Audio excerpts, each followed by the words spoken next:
procedure will not be permitted and will be ruled out of order by me. The timekeeper will indicate with a sign when 30 seconds is remaining, and again will show stop when the time is up. But otherwise, candidates may not go beyond the stop time, and again, I will intervene if necessary. Candidates may use electronic devices and notes during opening and closing statements only, and we agreed ahead of time they can refer to notes, but not 3-leaf notebooks jam-packed with information. Candidates may not use text messaging, email, social media, or any form of electronic communications to or from others during the forum. They may not be coached or receive informational messages via electronic communications or on paper. And there are no campaign materials allowed in this room or on the dais, and there aren't any. Now, let's begin with the opening statements. We will begin with Rick McCabe. Thank you, Sheila. Good evening, everyone. I want to start by thanking our neighbors at the Osborne for hosting us tonight. The League of Women Voters, Bill and Josh, to you both for your service to the community, and of course, the voters of Rye. Most importantly, to my family and friends, thank you for your unwavering support in this endeavor. For those who don't know me, I'm Rick McCabe, the independent candidate for mayor this year. I grew up in Rye. My parents moved us here after my dad became a police officer, and I'm deeply proud to call this my hometown for the last 46 years. In addition to a successful corporate career, I'm proud of my volunteer work in town, including the past 2 years as the chair of the Rye Recreation Commission, on which I've sat since 2018. I'm running for mayor because I love this city, as so many of us do. I'm grateful for everything that this city has done for me and for my family. I believe this is the best way for me to contribute to Rye's future. I'm running as an independent, so I can take office with allegiance only to the voters of Rye, ready to work with all members of the council to get things done. I'm also running because this is an important moment for Rye. Come January, we have a new mayor, some new council members, and soon after a permanent city manager. I don't think it's an exaggeration to say this is a generational moment. This is an opportunity for the entire city for a fresh start that we don't get very often. So we have a choice. We can continue with the same old partisan bickering and factional chess games that we've seen on the council the past 3 years, or we can decide to rise above politics and embrace the independent mindset that Rye is known for. We can engage, debate, collaborate, and move forward as the smart, good-willed neighbors we know each other to be. I'm convinced an independent approach would foster more cooperation among council members. We can cool down the political rhetoric and encourage a new generation of civic-minded residents to volunteer for elected office or our boards and commissions. Thank you.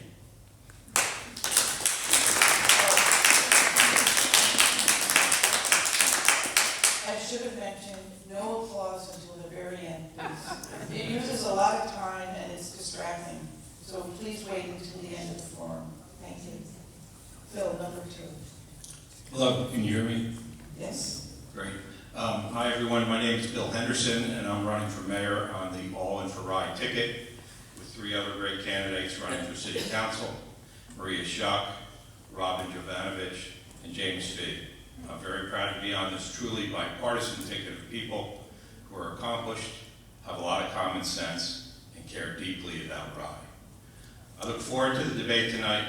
Thank you to the League of Women Voters for putting this on, to Matt, Anderson, and Osborne for hosting, and to everyone in the audience for coming. Lastly, I want to thank my opponents, Josh and Rick, for running, and all the city council candidates as well.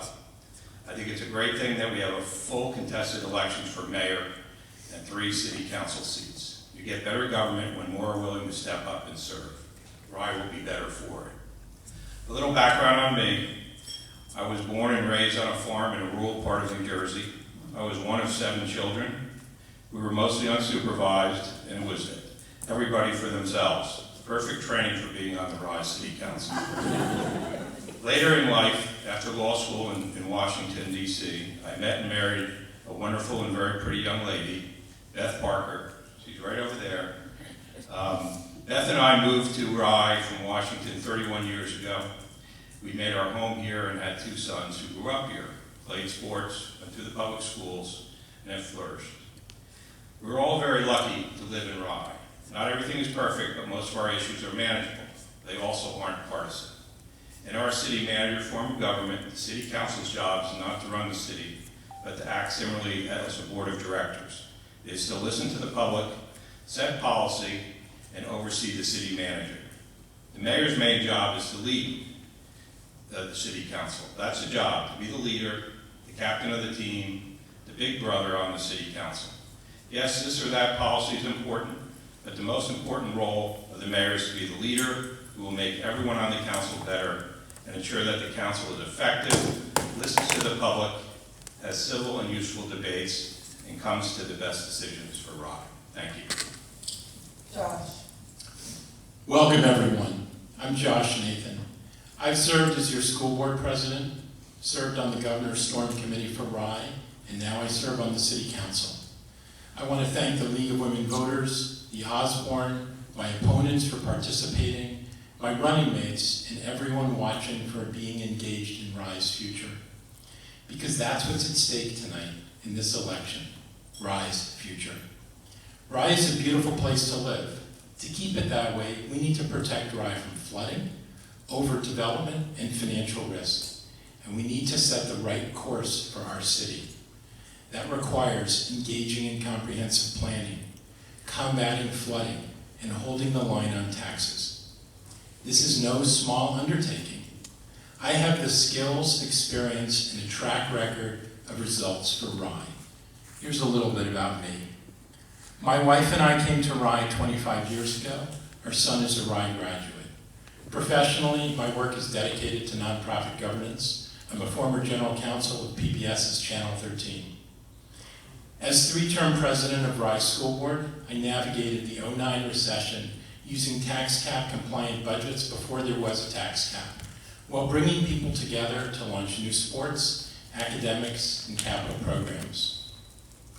On the Governor's Storm Committee, I worked on the 2014 blueprint for flood mitigation and the associated $3 million federal grant. On the council, I've worked across the aisle to bring desperately needed fairness and transparency reform. I've championed flood mitigation and protection of our downtown. I've ensured energy choice, and I've stood for sustainability, quiet and safe enjoyment of our neighborhoods, and fiscal responsibility. I love Rye, we all do, but this election is about who has the skills, experience, and temperament needed to work together in setting our course and delivering results. I've done that for you before, and I will do so again as mayor. Thank you. Thank you. And we will start the first question with Rick, and I'm going to read it. As the city's elected, these are all league questions, the first bunch of questions from the League of Women Voters of Rye, Rybrook, and Portchester. As the city's elected leader, the mayor's role isn't just to be a policymaker, it's about building consensus. Give us a specific example of how you've built consensus through situations where there was disagreement. Why should Rye voters look to you to bring people together in a divided political climate? Thank you, Sheila. The primary example, I would agree that what's going to be the most important thing for any of us moving forward is going to be exactly that, building consensus and collaborating, listening to the community on big issues and small. My experience as the chair of the Rye Recreation Commission the past 2 years and being on the commission for the last 7 has shown me the power of collaboration and listening and delivering results. In particular, one issue is the nursery field project that was completed this year. There were obviously lots of differing opinions across town, as there should be. It was a good-natured debate, as there should be. But I think when you think about a project, even putting COVID delays aside, this was a project that was delayed for a variety of reasons, both of which my opponents did vote against and then eventually voted for this project. But I think that's one where if you look for the collaboration and you look for the common ground and innovative solutions when you look at the funding mechanism for the field, I think that's one example of a successful track record. Thank you. Bill. Thank you. I would pick as one example the debate we had over Rye golf fees. This was started in 2021, one, I believe, when we had our first budget meetings about Rye Golf, and we learned in those meetings that the new Rye Golf members were going to be charged 40% more than the old Rye Golf members on a forever basis. And that was a proposal that was put before us, and I thought about it and I said, that doesn't really sound right.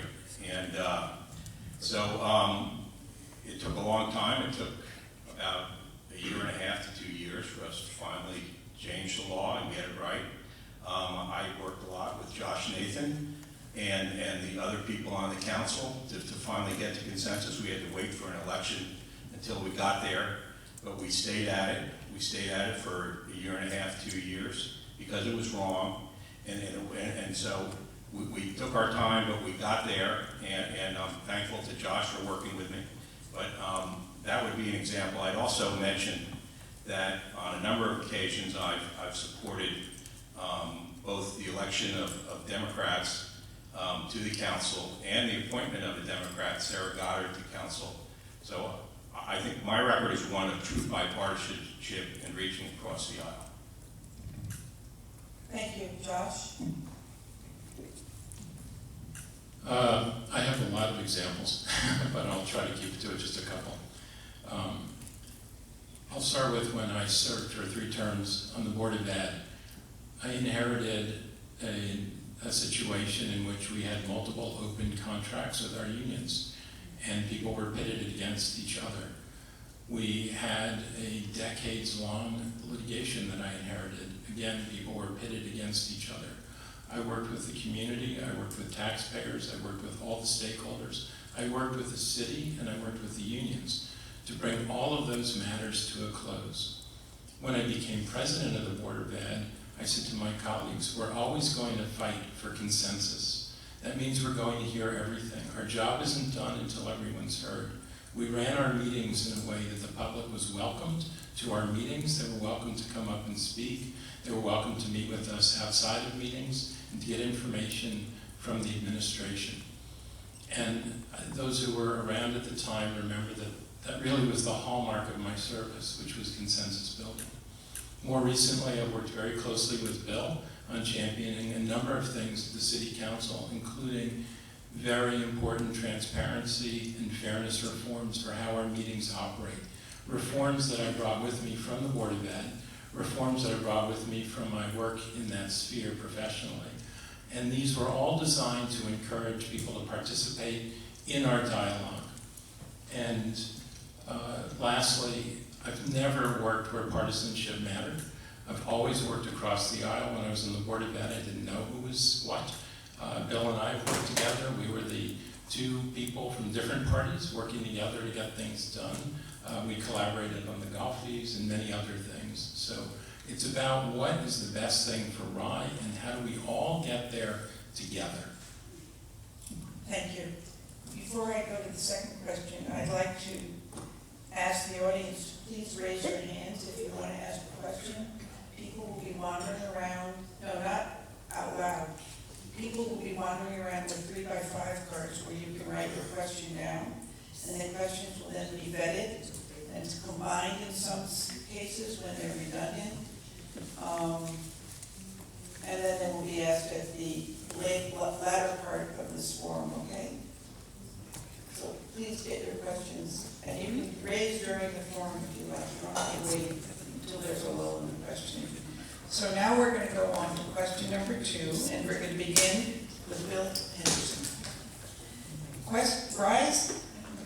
Rise downtown continues to struggle with vacancies and traffic while residents want to preserve its historic character.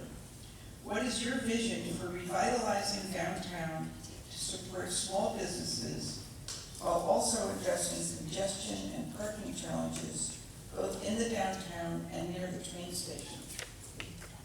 We are going to begin with Bill. So one of the things that we've talked a lot about in our campaign is revitalizing our downtown, which is a pretty spectacular place. We've talked about our parking lots, which are in dreadful condition, and they need to be paved, and we need to figure out a way We have a fund for paving roads, and we need to figure out a way to use some of that money to get the downtown parking lots paved. We believe that there are a lot of traffic and safety, pedestrian safety issues downtown, particularly around Purdy and Theodore Frem and Purchase Street. That's a very dangerous intersection. We have a lot of our children come downtown after school. It's flooded with children, and you know, their safety is probably paramount in everybody's importance here. I just say another thing that we have been talking about on our campaign is we'd like to get a policeman downtown walking a beat. I think there used to be one years ago, but we haven't had that for quite a while. So we would really like to see more police presence downtown to take care of a lot of the, you know, I think the last few years we've seen a lot of issues with traffic, with people double parking, with people doing U-turns in the middle of Rye. We never used to see that here in Rye. I don't know why it's changed so much, but that's something also that a downtown policeman could do.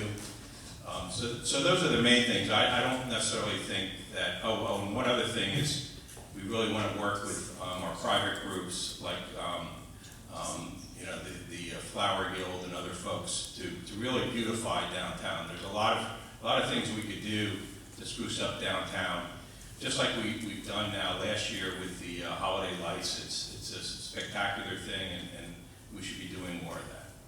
Thank you. We're now going to go to Josh. Hi. Okay, so look, I think the situation in downtown, first of all, our downtown is on an upswing. A lot has improved there. The Chamber of Commerce has done some great work there. There are new businesses that are thriving. What we've seen is our downtown go through the same trends that other downtowns have done as the marketplace has changed, how people shop, how people purchase things. But in terms of how we set a vision for the downtown, that comes down to sort of the key part of our platform, which is comprehensive planning. Only through that process can you actually do the kind of analysis that includes looking at what are the economic drivers that are going to work in our downtown to support small businesses and the nonprofit organizations that are working down there. Also through comprehensive planning, you can figure out literally the design issues in your downtown, including the intersection at Purdy and Purchase, and some of the other ones that are very challenging down there. So it's that planning process that we need to get going on, and we need to use the professionals who can help us, that are going to give us the answer to that vision. And that vision, in the end of the day, is going to be your vision, because it's a collaborative process. So it's something we all work on together. It's the kind of vision that it's the kind of approach we used in the schools when we looked at curriculum. We talked to parents and students and teachers and talked about what do they want, what do they need, and then we helped build it. And it's the same kind of approach here. We work with the community at large. We talk to merchants. I've talked to merchants and business owners downtown, and they'd like to be more engaged. So we have an approach that will give them that voice, and we can address those issues. Thank you. Question 3, and we're going to begin with Josh. Oh, you didn't go. Oh, sorry. Thank you. Thank you for correcting me. Not a problem at all. I agree with Bill and Josh on many things that they've spoken about.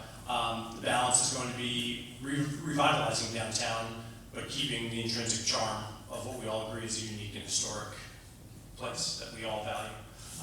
Our businesses, as we've talked about, through the Chamber of Commerce and individually, they need our support. It is listening to the entire community. It is not just people in this room, but voters across the city, and our merchants and our public safety officials, as part of that overall comprehensive planning process and the parts that specifically identify the Central Business District. The committee that met in the spring did a very good job identifying sort of a preliminary set of strengths and weaknesses, opportunities, challenges, that I think was a good starting point. There was some action that came from the council because of that, which is great to see. One thing I will say that I could not agree more with Bill on is a police officer being stationed on Purchase Street. During my dad's 31 years on the Rye Police Department, he spent about a decade as that officer, exactly. And I will agree, completely biased, but it made a big difference on Burgess Street to have that presence there every day, maintaining as much sort of flow and order as possible, and safety for that matter. Thank you. Question 3, we're going to begin with Josh. Rye often needs to coordinate with Westchester County and neighboring towns on projects like flood mitigation and roads. How would you as mayor strengthen these partnerships to get results for Rye?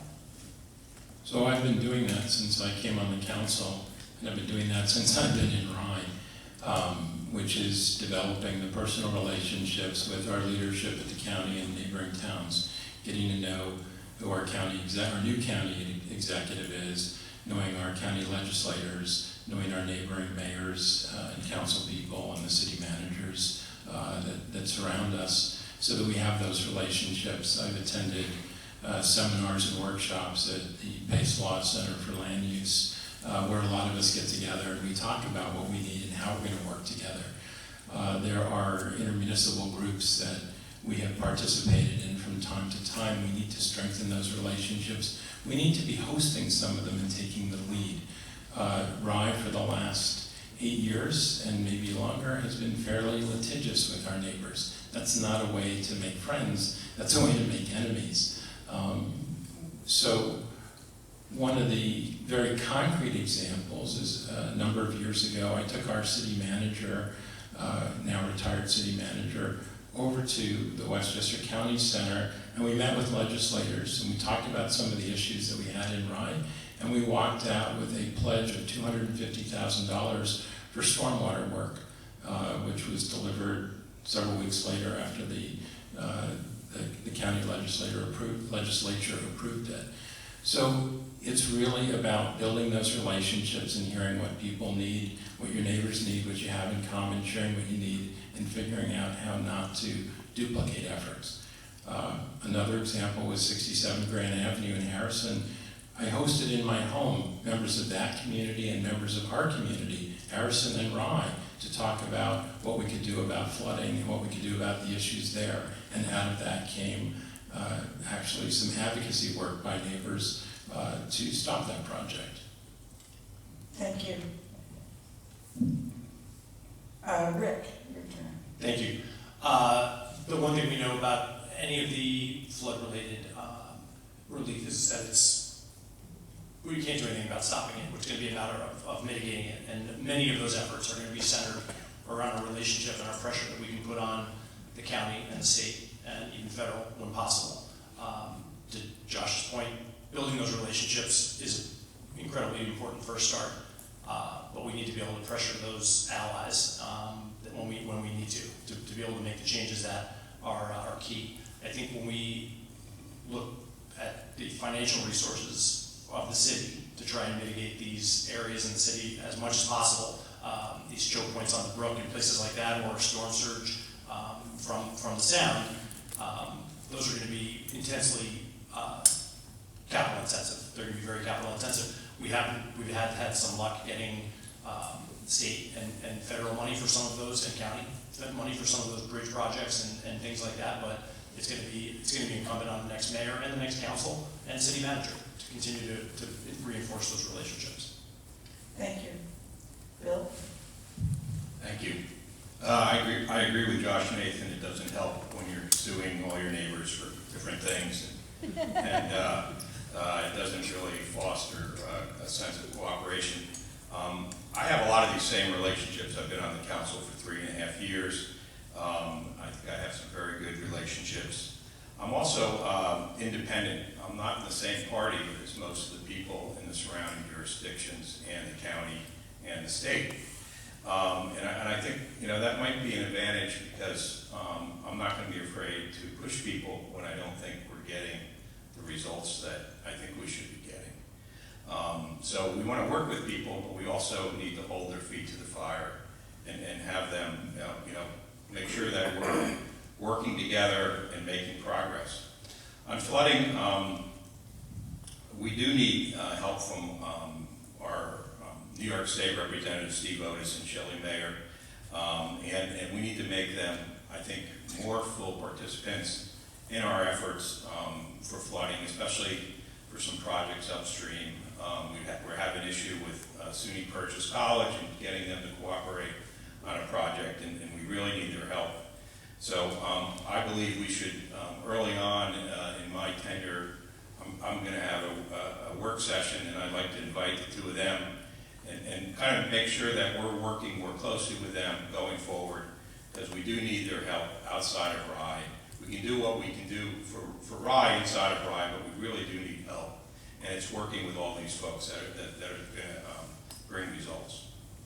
Thank you. Question 4, and we're going to begin with Rick. What, in your opinion, should RYE be requesting from the county as part of restoring full operation of playland as a county recreational resource? I think the county needs to continue to be a good partner of the city. Playland is a treasure, but it's also a burden on the city. And it's been that way for as long as I've been in town. We've seen corporate ownership, we've seen private ownership, we've seen public management, and it continues to rear its head every couple of years. The county needs to make a commitment to the city that it will either fully steward this, the management of playland, or find the appropriate and legitimate corporate partner that can actually help as well. I'm not a believer that the county should be in the business of managing amusement parks. There's a lot bigger, much more important things that the county's much better at. But I do think we need a commitment from the county. I think they were put in a very tough position this year with standard stepping away as they did, and they recovered as quickly as they could. But we need the county to make a decision as soon as possible to figure out what that management structure and that day-to-day management is going to look like, to make the burden on RYE as light as possible. Thank you. Bill? Well, unfortunately, the contract with Standard Amusements did not work out, and we're back to having Westchester County run playland. The county does not have a great track record running playland, and there have been many misfortunes over the past years. I'd say we need 3 things from the county. One, we need the county to have a dialogue with us on what is the best future use of this property. We can't control it, but we should have a seat at the table and have some input. Yes, it's a historic property. No, I'm not advocating tearing it down, but it's clear that, to me, that the present operation being run by the county is not sustainable long term. We need the county to be a better neighbor and listen to local concerns about how they are running playland. We are neighbors. They need to be neighborly. Third, we need to have a conversation about RYE City getting paid for $320,000 of annual first responder services. That's police, fire, and EMS that RYE taxpayers pay annually to service the county property, which pays no property taxes. We all already pay 23% of our property tax bill to the county, and we shouldn't have to pay $320,000 in first responder services on top of that. Thank you. Josh? So I'll take the simple part of the question first, and then I'll comment on some other aspects. The county, in terms of its relationship with RYE and the sort of day-to-day tactics of operating that amusement park, it really comes down to the county stepping up and taking care of their fair share of police, fire, and EMS services. It's an outsized burden in our community to support that, and we need that help. And it's in the order of magnitude of somewhere between $250,000 and $350,000 a year. And that's either funds that they can bring to us or support they can directly replace. I think that can be worked out. The reason I believe it hasn't been worked out is because the city and the county have been in litigation for several years, and that was due to a deteriorating relationship between the leadership of our city before Bill and I got on the council, and through very recently. But the county is committed to working well with RYE. I do not agree that the amusement park should be privatized. It is not something that can be sustained as a for-profit business. You can't run an amusement park in a profitable way when it can only be open for 4 months a year, and every rain day is critical to whether you're in the red or in the black. So it's a very appropriate kind of facility as a nonprofit, and that's what the county's done successfully for over 90 years. We're coming on 100 years, and except for the bit that that Standard tried to run it. The reason they pulled out is it just didn't work as a business model. So we need to get past that concept and work with the county on just making sure that they're supporting the demands that that property puts on Rye. It's that simple. And I know they are committed to doing it. I've had countless meetings with them about it. Thank you. So this is the final lead question, and then we go on to audience questions, okay? We're going to begin with Bill. Would you recommend a citywide reassessment, reevaluation of all properties in Rye to address the perception that older homes are overtaxed or undertaxed relative to new ones, and in particular, that condominiums do not carry a fair share of the tax burden relative to single-family houses? I think we're going to begin with Bill. Thank you. I don't think I'd support this for Rye. It seems to me that communities that continually reassess seem to have the highest property taxes. It would also be harder for the public to hold elected officials accountable for increased property taxation when property values are constantly changing. Currently in Rye, if you think your property has been unfairly appraised, there's a grievance process. It seems to be working. So no, I'm not in favor of any system where we do reappraisals on an annual basis or something close to that. Thank you. Josh? Absolutely not. I think it would be it would be highly disruptive to the people who live here. You can't change the rules of the game when somebody's been living in Rye for 10, 20, 30, 40 years. Their whole economic world is based on their home and their taxes, and you would just be running a train wreck creating a train wreck for them financially. Our current system works. If you feel that you're unfairly assessed, there's a process. And again, I've not seen that transition work anywhere without tremendous amount of pain and suffering and people having to move out.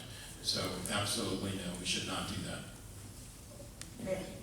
Thank you. I agree with Bill and Josh. I don't want to see it, and I certainly don't want to see it on an annual basis.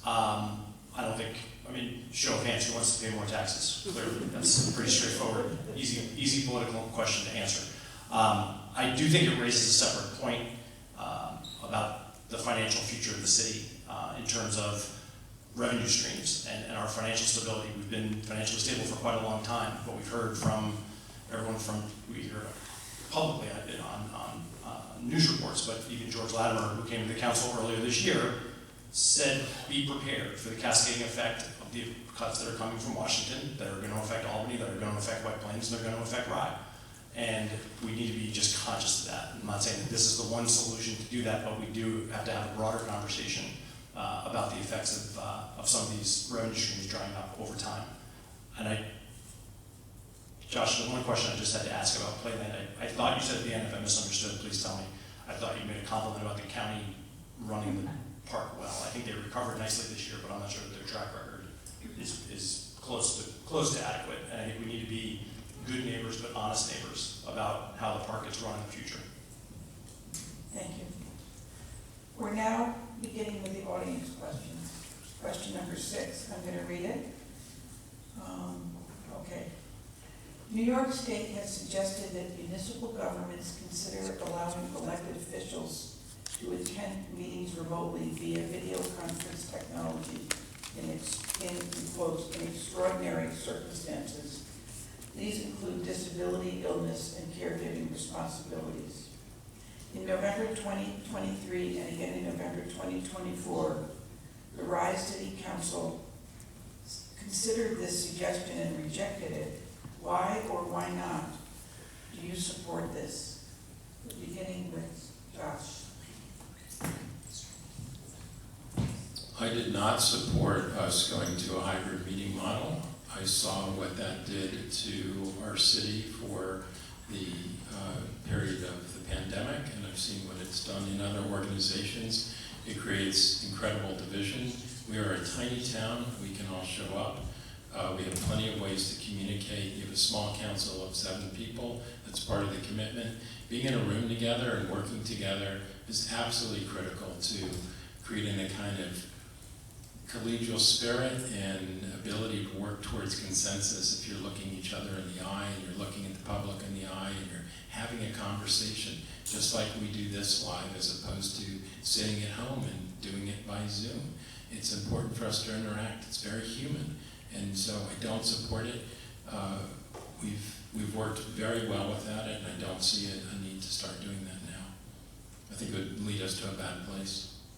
Rick?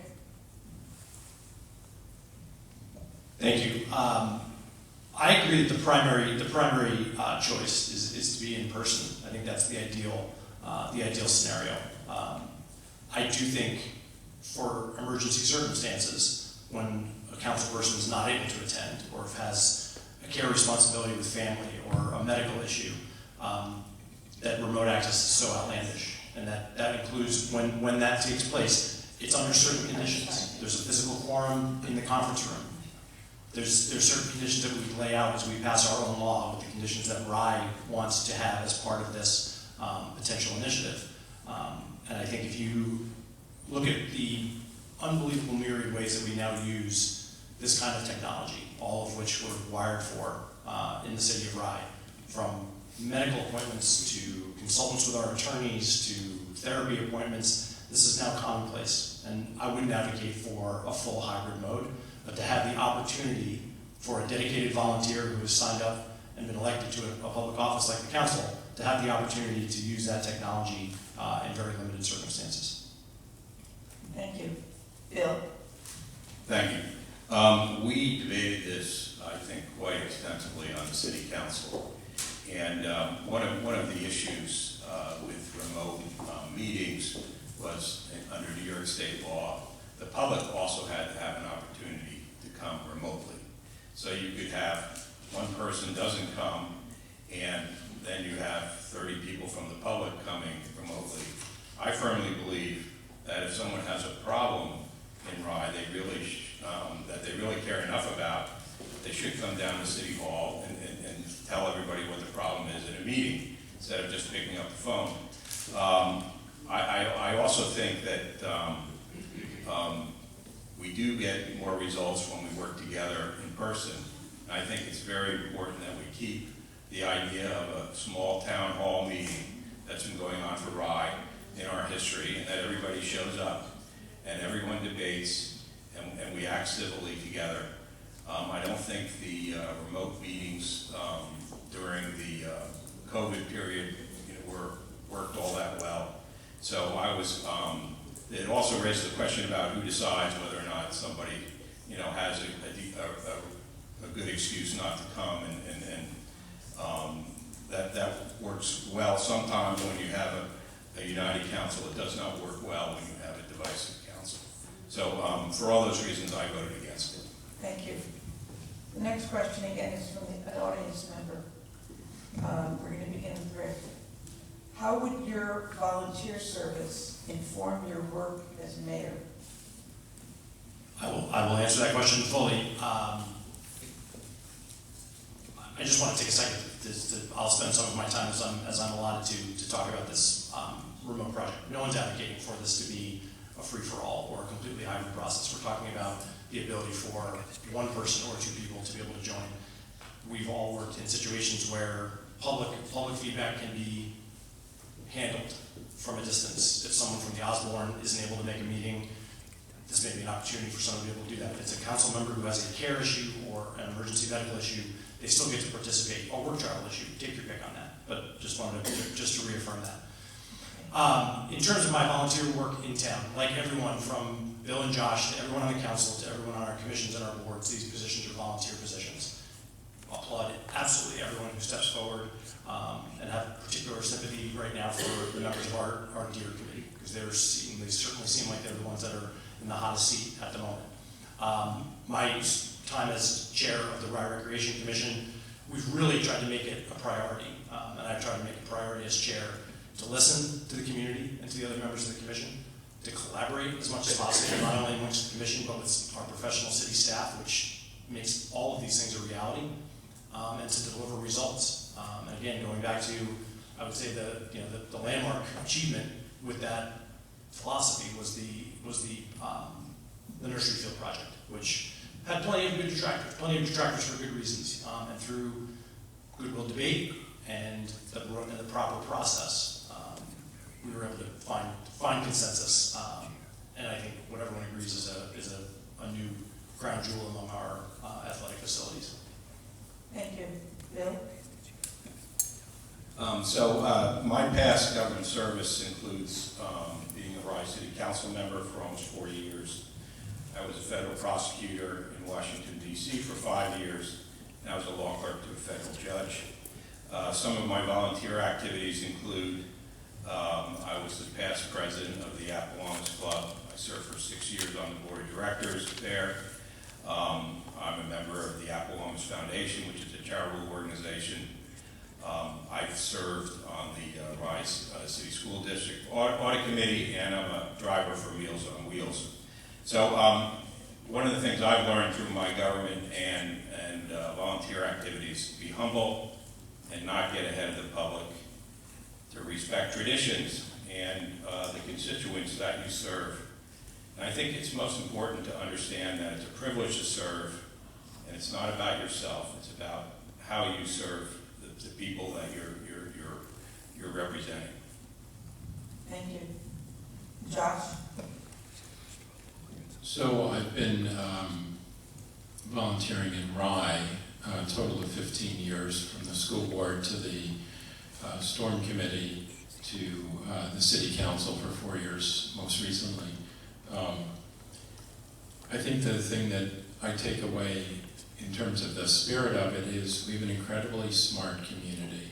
And what I learned on the school board was just listen to what people want. They know what they want, they know what they need, and if you're looking for expertise in this community, we have it. We have multiple hydrologists who live in Rye. I didn't even know what a hydrologist was until I got on the storm committee, but we have apparently 3 of them in Rye. We have every kind of expertise you could imagine here. We're so well resourced. So number one is listening. A little more tactically, it's about how we run the meetings and how we run the committees and how we publicly engage. I would continue with the reforms that Bill and I co-sponsored on the council, and I would add to them from what we did on the school board and what I've done professionally with boards all over the place. Our committees should be more engaged with the council, and we need to have them coming and working with us, whether it's through reports or workshops, varies by committee. We need information and feedback. They're on the ground handling things. We're not getting that information. I think it's very important as a leader in this community to realize that every day you're earning that leadership. You're not a leader because somebody appointed you or elected you. You're a leader because people care about communicating with you. They want you to hear them because they know you're listening and they know you're going to act on it. Our job is to do what you would do if you had the time and were sitting here with all the same information that we had. And that's how I think about it. That's how I channel it. And other specific thing I would do, budgets. Our budgets need to have 5-year projections so we can see what's coming. We know there's a lot of fiscal tough winds ahead, and we need to make sure that we are incorporating that into our regular work. Thank you, thank you. Next question is again from the audience, and we're going to begin with Bill. What is your opinion on the proposed Osborne expansion plans?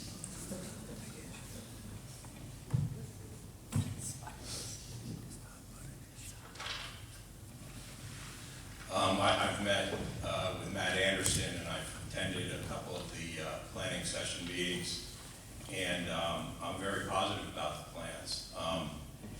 2 years ago, I think it was 2 years, we had the debate about extending the zoning or changing the zoning for the Osborne, and there was a lot of community concern about the building that might be happening, and I think the Osborne took that to heart, and most of the building is on this side of the campus and not over on the Osborne Road side of the campus, where there were a lot of residents that raised a lot of concerns, and I think we did the right thing when we granted the zoning amendment, and I've looked at the plans. I think they're wonderful. I think we need to do all we can to keep the Osborne in Rye. The Osborne is really at the heart of Rye. It's one of our most important institutions, and we should be doing all we can to keep it here. One of the things I've also seen in the plans, there's been a lot of discussion in the press about the number of trees being taken down and all that, but if you really look hard at the plans, you see that Osborne's been very careful about not just taking out trees, but really trying to preserve the most valuable trees, and also I think they're considering moving some trees, but what I see is a very thoughtful, put together plan. It's very important for their business that they're able to expand. We want to see the Osborne stay and thrive. One of the things that I've told the neighbors over at Osborne Road is if the Osborne isn't here, you don't know what's coming next, and it's not going to be as good a neighbor as the Osborne. So I'm really very pro Osborne and the plans that they have. Thank you. Josh? So the current plans that the Osborne has are at the Planning Commission, so just to be very clear, the City Council has no jurisdiction over this anymore. It's all in the hands of the Planning Commission, and it's largely about the engineering to make sure it all works. My opinion about the plans is that they are highly responsive to the concerns that the community raised 2.5 years ago. And I'm very glad to see the plans that make a lot of sense to me. This is an extremely important institution in Rye. It has given a lot to our community. The Osborne is not just about what happens on this campus, but if you travel around the community and talk to residents, you find that Osborne is in a lot of homes. There's Osborne Home Care. There's a lot of interaction between Osborne and the schools and the various nonprofit organizations in Rye. So we're sitting right now tonight in a very, very important institution, and it has done what I think is a very responsive plan to concerns, and I think it's going to be a big success for the Osborne. That's very important. How we got there was a little unfortunate. It came out of a lot of community unhappiness about an older proposal, and there was litigation, and I think it's an example of and that litigation resulted in a judge telling everyone to sit down at a table and work it out. And I'm glad people did, because now we have a plan that I think is going to work for everyone, and this institution will be able to endure and contribute and be the good neighbor that they've always been, and it is a neighborhood of its own, in its own right, and the other neighborhoods around it can continue in their own right. Thank you. Rick? Obviously, the Osborne is a cultural institution in the city. It has been for quite a long time. It's a center for lifestyle and care for our seniors. The reimagination of the campus is an unbelievably important topic in town, as it should be. It's for the residents that are here. It's for our family members. It's for the neighbors. And it's for the city overall. I'm glad that the community has had a chance to provide the feedback that it has. I'm impressed by the Osborne's response to that feedback. That the public hearing has continued, that the response by the Osborne took all of that into consideration in its updated plan, which we've now had a chance to present and represent as part of the public hearings. A project like this should be scrutinized. There should be a high bar. This is one of the bigger pieces of property in Rye. It's the second biggest taxpayer in Rye. It's one of the higher points in Rye in terms of water runoff and things like that. This should be part of a good-natured debate and close examination of the plan. It should not be subjected to unending delays or narrow lawsuits. When it meets its responsibilities and gains its approval, I look forward to it moving forward. And I want to congratulate the Osborne as well, the management of Osborne, for taking on voluntarily some of the things that they've done on campus already before approval, whether that was part of the settlement of the lawsuit or water mitigation efforts along Field Road, which they've done voluntarily. But to be honest, they're doing things that we wish the county would do, or we wish some of our neighboring communities would do to help with flood mitigation across the city. But I look forward to the continued process and approval. Thank you. This is the next question is the second to last question, and we're going to begin with Josh. Like much of Westchester, Rye struggles with affordability, especially for young families, seniors, and city employees. What role, if any, should Rye play in promoting diverse housing options while respecting community character? So, the role of the community in terms of housing really comes down to a collaborative process called comprehensive planning. Our plan that led us to here was designed around single-family living in 1985. And it had a 15-year window, and Rye became a haven of single-family homes and neighborhoods built around that, with a few multifamily housing areas. It's important, if we're going to have a lifetime vision of Rye, and be able to stay here, raise families, retire, and continue in the community and not rattle around in a 5-bedroom house, to have other options. So one of the things we need to be doing when we're planning is look at what the demands and expectations are of the community that lives here today. Just like the Osborne is an alternative kind of multi-unit housing facility, so is Winebrook Lodge, so is Water's Edge, so is Milton Harbor House, so are some of the other areas in Rye. So we need to look and see whether they're serving us well enough, and what is our plan. It really has to do with that kind of analysis and how our neighborhoods are going to work. I think where some people are concerned about is whether the phrase affordable housing means different kind of housing that isn't market-driven, the way things are driven here in Rye. And that's not what I'm talking about. I'm just talking about giving the kind of, the community we have options for being able to stay in Rye for their whole life. Thank you. Rick?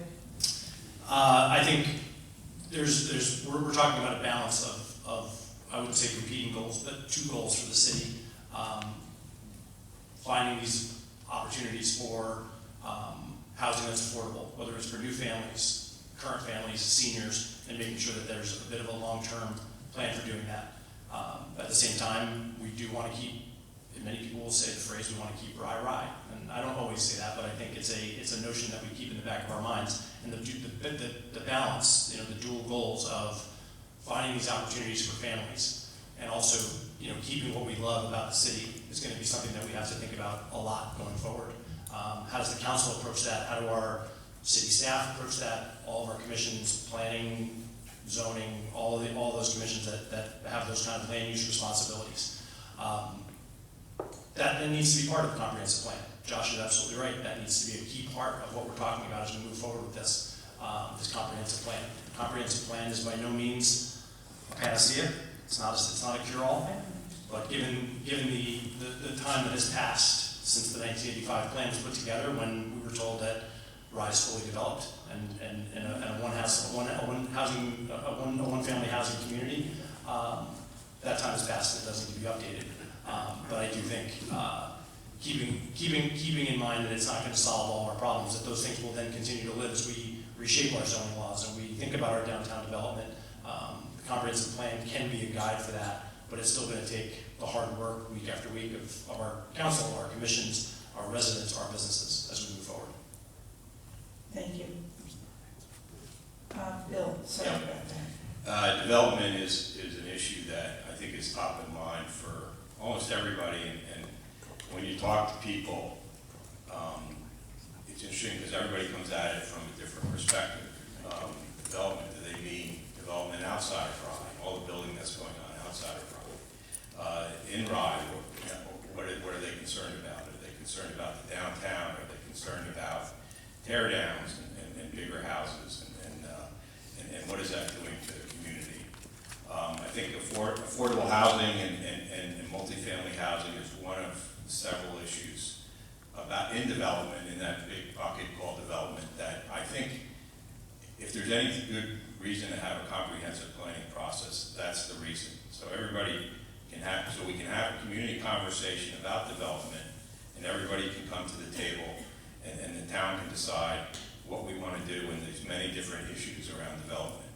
Personally, I know the concerns about not having enough multifamily housing. A lot of our kids can't afford to live here. A lot of people can't afford to downsize or can't find a place to downsize, and they want to stay in Rye. There's also concerns about how more multifamily housing would impact Rye. Do we want more traffic, density? What's the effect on property taxes and our schools? We see multifamily units going up all around us in Portchester and Harrison. Is it in our interest to have more of it in Rye? I have concerns. I think most people do, and I think this is one of the reasons why we should get about starting on this comprehensive plan process. It's not a holy grail. It's not going to solve everything, but I think on the issue of development and zoning, I think it's very important that we have this community conversation, and I think it's about time. Thank you. So, this is the last question, and I'm going to read it. I've slightly amended it because I didn't quite get it. Maybe you will. And we're going to begin with Rick. I think it's a pretty good question. Rye is prized for its historic charm, excellent schools, and coastal environment, but face pressures like aging infrastructure, the need for tax revenue, and state-mandated affordable housing. If elected, what is one specific positive change you will actively pursue? And what is one cherished aspect of Rye to you that you would be willing to accept some change in? Do you get that? I'm working on it. In terms of our historic preservation and our institutions that way, we've made it a pretty long way as a village and a town and a city by not having to affect those kinds of institutions and those kinds of properties in any kind of a negative way, or to institute any change for them. I would like to think that this town can flourish without us having to sacrifice any of the charm or literally the historic locations around the city. Sheila, can you remind me the first part of the question again? I apologize. It goes through how lovely Rye is, and if elected, what is one specific positive change you will actively pursue? And then what is something you'd be willing to give up? I think that's really an aspect of Rye that you're willing to compromise on. I think one of the most important parts that we have, one of the things that we need to try to implement is a plan for downtown. It's a plan for the surrounding area of the central business district. It may be part of the comprehensive plan, which we can't seem to get going. It may be other opportunities that we've seen, the committee that met in the spring. I think, yes, we should be looking at the way individual properties are used, and the city has a responsibility to maintain, to Bill's point about tear downs and enlarged properties enlarged houses on the same property. But I would say that the downtown development area will do multiple things at once. It could be an opportunity for housing that's affordable. It could revitalize businesses downtown, and it could alleviate some of the pressure that we see from surrounding not municipalities, but from the county and the state about how we go about this. I think if we don't take a proactive role in it, we're going to be told at some point on how to do it. And I think that's not a position that we want to be in. Thank you. Bill? I don't know what I'd be willing to compromise. You usually don't want to show your cards before you see what the other side has. Our campaign is ready to do a lot of things for Rye. I think it starts with finishing the new city manager search. City manager is the most important official in Rye. He's the one that makes the city run, and we commit to get this going, get it done quickly. Flooding, doing more on flooding, our play fields. I voted in favor of Nursery Field. I think we should really use the example of Nursery Field to kickstart increasing our other, fixing up and increasing our other play fields, especially Gagliardo Park, which is something in badly need of rehabilitation. Comprehensive planning, that's what we just talked about, and getting that started. Downtown improvements, I've talked about fixing the parking lots, having a cop on the beat, beautifying the downtown. There's other issues too. Cell service needs to be improved. It's a safety issue. deer population control. That certainly is an issue that needs to be dealt with. So there are many different things. I think all of it goes into what makes Rye Rye. So I wouldn't necessarily say there's one thing. I think there's a lot of things that need to be done. Thank you. Josh? So I'm not willing to compromise on the good stuff. I think our job is to protect all the best things in Rye. This community, for all of us, is a haven from everything else going on around us, and by around us, that could be quite a big, large global radius. We have amazing neighborhoods. We need to protect them. We have wonderful parks and recreation. We need to protect them. I can list it all, but we don't have time. None of us do. We've talked a lot about comprehensive planning as the way to go about it. So I'll talk about a couple of other things. One is we have home rule in New York State, so the state's going to be hard pressed to impose anything on us, and I will fight for home rule. I think it's very critical to why our community is amazing as it is. The second thing is flood mitigation is one of two existential threats to our community, and we need to make that a priority, and we need to fully act on the 2014 plan that was done in 2014. We haven't done that, and we need to make this community safe for everyone. No mention cell phone service. I know it causes a lot of headaches in this community. Gagliardo Park, I've spent a lot of time up there. We all have. It needs a lot of work, and that could be a quick win. And I think we just need to keep supporting all the nonprofits in this work in our community. But I'm not willing to give up on all the things that are great here in Rye, not at all. And I support comprehensive planning, flood mitigation, and protecting our amazing neighborhoods. And just, that's our job, is to not compromise for you. Thank you. So now we've ended the question period, and we're going to move on to the closing statements, which are going to be given in the reverse order of the opening statements. And you have 2 minutes. We're going to begin with Josh, then go to Bill, and end with Rick. Thank you for watching and asking questions. You have an important decision to make. Everyone running is a volunteer and passionate, but there are big differences. I know the value of comprehensive planning because that type of planning worked for our schools when I chaired the board. My running mates and I will launch an open process and get you a plan in 18 months. We're not going to wait another 40 years. I know flooding can be mitigated because I did the work on the Governor's Storm Committee for Rye. We can actually do a lot more than we have. I know that incorporating sustainability in our work is critical because climate change is real, and we must take steps to lead our city into a climate-smart future. And my running mates and I see Rye the way you do, through neighborhoods that need to be protected for quiet and safe enjoyment. Working with my colleagues, I will set the agenda you deserve. Here are some key items. Make a permanent city manager hire, commence comprehensive planning, fully act on the 2014 flood mitigation blueprint, deliver self-service for all, redesign Gagliardo Park because that park is unsafe and it's been ignored, ban gas-powered leaf blowers because they're noisy and we have better solutions, solve the library funding gap, revisit the tree law, address parking issues in unsafe intersections, commence a budget process that is open and forward-looking with 5-year projections, and I'll run meetings and organize our committees in an open and welcoming manner. I have the experience and skills to bring Rye together in addressing these and all the matters that may come our way. I've delivered excellent results for Rye.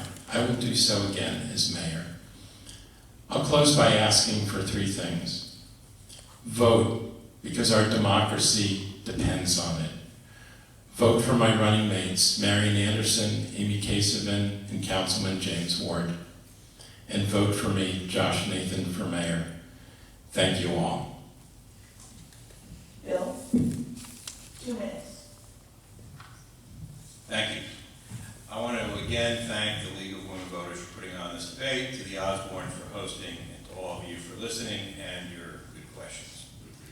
In my 4 years of service on the Rye City Council, my focus has always been on doing what is right for the residents of Rye. I fought for and won fair and equal fees for all Rye residents at the Rye Golf Club. I supported the public-private partnership for Nursery Field and helped close a deal with the Nursery Field donor group. I stood up for Rye consumers in challenging the city's contract with Westchester Power, a bad deal for Rye residents, and opposed an overly aggressive and restrictive tree law, well-intentioned but poorly designed and overly bureaucratic. I spearheaded operating reforms to improve the level of civil discourse and make the council operate more effectively. Working with my All In for Rye colleagues, Maria, Robin, and James, we have a plan to get to work on January 1 to address the issues of priority to the city. These include hiring a new permanent city manager, refocusing our efforts on flooding, build on the success of Nursery Field and enhance our parks and play fields, starting with Gagliardo Park, improving our downtown, including improving pedestrian safety, and paving our neglected parking lots, and having a community conversation about development by kickstarting the comprehensive plan process. Most importantly, if elected, I will lead. Leadership means doing the work to understand the job and the issue before you, putting others ahead of yourself, listening and getting people to work together. With my leadership, the City Council will govern with common sense and bring a singular focus on the needs of Rye, and I mean all of Rye. I hope you will vote for me and all the members of our All In for Rye ticket. It's really a fantastic ticket. We all understand that it's a privilege to serve, that this job is not about ourselves. It's about serving you and living up to the trust placed in you by us, the voters of Rye. We are, as we say, all in for Rye. Thank you. Thank you. Rick, 2 minutes. Thank you again to the League of Women Voters, the Osborne, Josh and Bill for an important and engaging conversation tonight. Clearly, we have lots of issues in Rye that we need to face, but I'm still confident that we can navigate those and we can thrive as a community. Rye has endured and prospered since 1660, as I said before. It will flourish long after the three of us have completed our service to this community. Our city is safe and it operates efficiently, but we can always do better.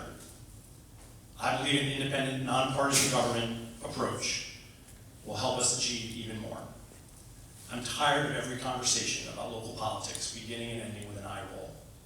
We should be able to engage with optimism and fairness, not pettiness, delays, and infighting. If I'm elected mayor of Rye this November, I will assume that role without allegiance to any political party or fighting faction.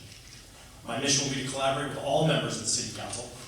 My obligation will be serving the best interests of everyone in the great city of Rye.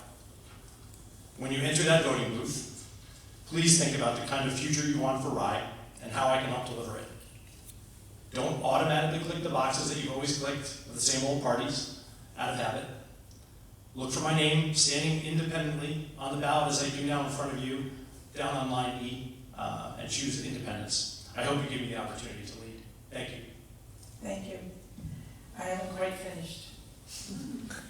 That concludes the forum this evening, and I want to thank the candidates, the audience, and the League of Women Voters of Rye, Rybrook, and Port Chester for organizing this forum. Election day is Tuesday, November 4th. Polls will be open between the hours of 6 a.m. and 9 p.m. Early voting begins on Saturday, October 25th, and ends on Sunday, November the 2nd. Early voting venues in Westchester are many, and the hours are varied. You may find all the information you need on the Westchester County Board of Elections website. Remember, democracy is not a spectator sport. We encourage everyone to vote. Thank you.